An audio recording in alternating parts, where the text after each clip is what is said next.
കയ്യേറ്റ വിഷയം ഹൈക്കോടതി ഇന്ന് വീണ്ടും പരിഗണിക്കും. CBI അന്വേഷണം വേണം എന്നുള്ളതാണ് കോടതിയുടെ നിലപാട്. കൂടാതെ മസാല ബോണ്ട് കേസിലെ ഇഡിയുടെ സമൻസ് ചോദ്യം ചെയ്ത് കിഫ്ബിയും തോമസ് ഐസക്കും നൽകിയ ഹർജികളും ഹൈക്കോടതി ഇന്ന് വീണ്ടും പരിഗണിക്കുന്നുണ്ട്.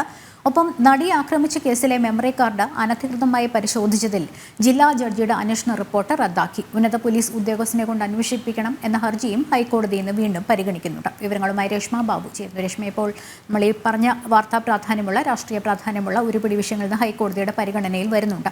എന്തൊക്കെയാണ് ഇതിലെ വിശദാംശങ്ങൾ?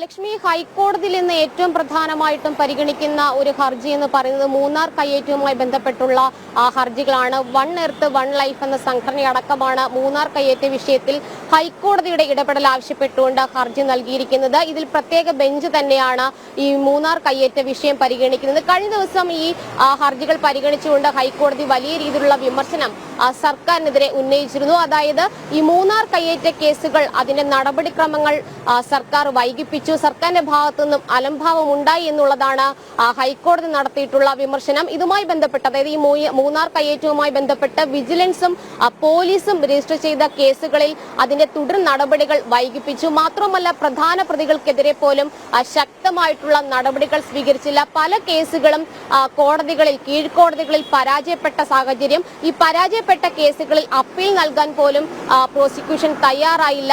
ഏതെങ്കിലും ഘട്ടത്തിൽ, അതായത് മൂന്നാർ കയ്യേറ്റത്തിന് ഒത്താശ ചെയ്ത ഉദ്യോഗസ്ഥർക്ക് ഏതെങ്കിലും ഘട്ടത്തിൽ സാമ്പത്തിക നേട്ടം ഉണ്ടായോ എന്ന കാര്യത്തിൽ അന്വേഷണം നടത്തിയില്ല. അതുകൊണ്ട് തന്നെ സംസ്ഥാന ഏജൻസി, അതായത് സംസ്ഥാന പോലീസ് ഈ വിഷയത്തിൽ അന്വേഷണം നടത്തിയാൽ സത്യം കണ്ടെത്താനാകില്ല എന്നാണ് ഹൈക്കോടതി എടുത്തു പറഞ്ഞിട്ടുള്ളത്. അതുകൊണ്ട് CBI തന്നെ ഈ വിഷയം ഏൽപ്പിക്കണമെന്നുള്ള ഒരു നിലപാട് കഴിഞ്ഞ ദിവസം തന്നെ ജസ്റ്റിസുമാരായ മുഹമ്മദ് മുഷ്താഖും S മനുവും ഉൾപ്പെട്ട ഡിവിഷൻ ബെഞ്ച് വ്യക്തമാക്കിയിരുന്നു.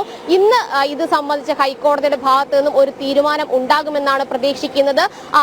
കോടതികളിൽ, അതായത് കീഴ്ക്കോടതികളിൽ പരാജയപ്പെട്ട കേസുകൾ അതിന്റെ വിധിപ്പകർപ്പടക്കം നൽകാനായിട്ട് സർക്കാരിന് നിർദ്ദേശം നൽകിയിട്ടുണ്ട്. ഈ വിധിപ്പകർപ്പുകൾ പരിശോധിച്ച ശേഷമായിരിക്കും ഇക്കാര്യത്തിൽ CBIയുടെ അന്വേഷണം വേണമോ വേണ്ടയോ എന്ന് ഹൈക്കോടതി തീരുമാനിക്കുക. എന്തായാലും മൂന്നാർ വിഷയങ്ങൾ പരിഗണിക്കുന്നത് പ്രത്യേക ബെഞ്ച് തന്നെയാണ്. ആ ബെഞ്ച് എടുക്കുന്ന തീരുമാനത്തിനനുസൃതമായിട്ടായിരിക്കും ഇനി മൂന്നാർ കയ്യേറ്റ വിഷയവുമായി ബന്ധപ്പെട്ടുള്ള നടപടിക്രമങ്ങൾ പുരോഗമിക്കുക. ഇതാണ് ഒന്നാമത്തെ ഹൈക്കോടതിയിൽ നിന്ന് പ്രതീക്ഷിക്കുന്ന പ്രധാനപ്പെട്ട വാർത്ത. മറ്റൊന്ന്, നമുക്കറിയാം ലക്ഷ്മി, മസാല ബോണ്ട് ഇടപാടുമായി ബന്ധപ്പെട്ട് തോമസ് ഐസക്കും അതോടൊപ്പം തന്നെ കിഫ്ബി നൽകിയിട്ടുള്ള ഹർജികൾ ഹൈക്കോടതിയുടെ പരിഗണനയിലുണ്ട്. ഈ രണ്ട് ഹർജികളും ഇന്ന് ഹൈക്കോടതി വീണ്ടും പരിഗണിക്കുന്നുണ്ട്.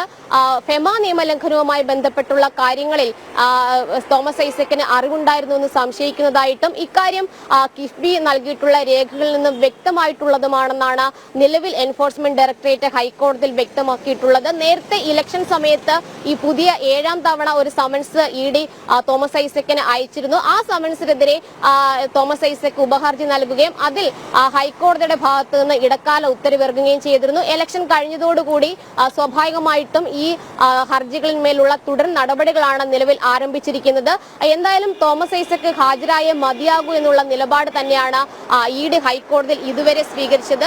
കിഫ്ബി നേരത്തെ തന്നെ ഹൈക്കോടതിയുടെ നിർദ്ദേശാനുസരണം തന്നെ കിഫ്ബിയിലെ ചില ഉദ്യോഗസ്ഥർ EDക്ക് മുന്നിൽ ഹാജരായിരുന്നു. അന്ന് EDക്ക് മുന്നിൽ ഹാജരായ സമയത്ത് തന്നെയാണ് അവർ ചില നിർണായകമായിട്ടുള്ള രേഖകൾ EDക്ക് സമർപ്പിച്ചത്. അതിൽ നിന്നും തന്നെയാണ് തോമസ് ഐസക്കിന് ഇക്കാര്യത്തിൽ അറിവുണ്ടായിരുന്നു എന്ന കണ്ടെത്തൽ ED നടത്തിയിട്ടുള്ളത്. എന്തായാലും മസാല ബോണ്ട് ഇടപാടിലെ ഫെമ നിയമലംഘനവുമായി ബന്ധപ്പെട്ടുള്ള ഹർജികൾ, അതായത് തോമസ് ഐസക് ED സമൻസിനെതിരെ നൽകിയിട്ടുള്ള ഹർജിയും കിഫ്ബി നൽകിയിട്ടുള്ള ഹർജിയുമാണ് ഇന്ന് ഹൈക്കോടതി വീണ്ടും പരിഗണിക്കുന്നത്. അതോടൊപ്പം തന്നെ നടിയെ ആക്രമിച്ച കേസുമായി ബന്ധപ്പെട്ടുള്ള ഹർജിയും ഹൈക്കോടതി പരിഗണിക്കുന്നുണ്ട്. നടിയെ ആക്രമിച്ച കേസിൽ മെമ്മറി കാർഡ് പരിശോധനയുമായി ബന്ധപ്പെട്ട് നേരത്തെ ജില്ലാ ജഡ്ജി ഒരു റിപ്പോർട്ട് തയ്യാറാക്കിയിരുന്നു. ആ റിപ്പോർട്ട് റദ്ദാക്കണമെന്ന് ആവശ്യപ്പെട്ടുകൊണ്ട് അതിജീവിത നൽകിയിട്ടുള്ള ഹർജിയാണ് ഹൈക്കോടതിയുടെ പരിഗണനയിലുള്ളത്.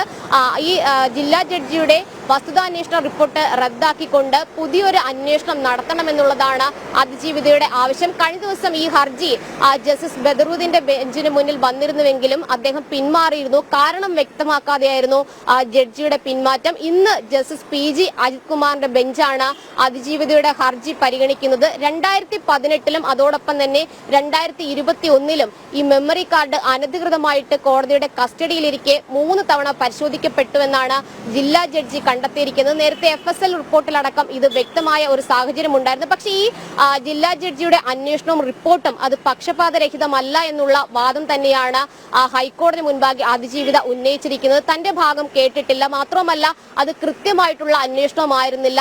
ഈ കുറ്റക്കാരായവരെ രക്ഷിക്കുന്ന ഒരു സമീപനമാണ് ജഡ്ജി സ്വീകരിച്ചിട്ടുള്ളത്. അതുകൊണ്ട് ADGP റാങ്കിൽ കുറയാത്ത ഉന്നത ഉദ്യോഗസ്ഥൻ ഇക്കാര്യത്തിൽ അന്വേഷണം നടത്തി റിപ്പോർട്ട് സമർപ്പിക്കണമെന്നുള്ളതാണ് അവരുടെ ആവശ്യം. എന്തായാലും ഇന്ന് ജസ്റ്റിസ് PG അജിത് കുമാറിന്റെ ബെഞ്ചാണ് അതിജീവിതയുടെ ഹർജി പരിഗണിക്കുന്നത്. ഇതൊക്കെ തന്നെയാണ് ഹൈക്കോടതിയിൽ നിന്നും വരും മണിക്കൂറുകളിൽ നമ്മൾ പ്രതീക്ഷിക്കുന്ന വാർത്തകൾ. ലക്ഷ്മി.